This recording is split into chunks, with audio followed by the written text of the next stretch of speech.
الله خپل نومي خي الاخره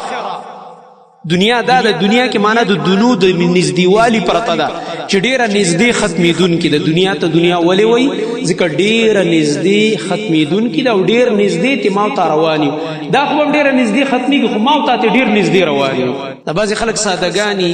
چاته دعا کوي الله دی وی هغه دنیا خسته کی هغه دنیا به نه دنیا هم دا یو دا هغه ته آخرت وای هغه ته دنیا نه وای د الله باندې هغه ته الله خپل نومي خي الاخره دنیا دا د دنیا کې معنا د دنو د نزدېوالي پرته ده چې ډیره نږدې ختمېدون کې د دنیا ته دنیا ولې وای ځکه ډیره نږدې ختمېدون کې دا ډیر نږدې ته ماو ته رواني دا خو ډیره نږدې ختمېږي خو ماو ته ډیر نږدې رواني ماو ته ډیر زر رواني دې ته دنیا او هغه ته آخرت وي الله دې آخرت خسته کدا سوای لکه دعا کې چې اللهم ربنا آتنا فی الدنيا حسنه وفي الاخره آخرت وي ته دنیا نه وي چې الله دې هغه دنیا خسته کوي دا سادهګانو دعاګانې دي بازي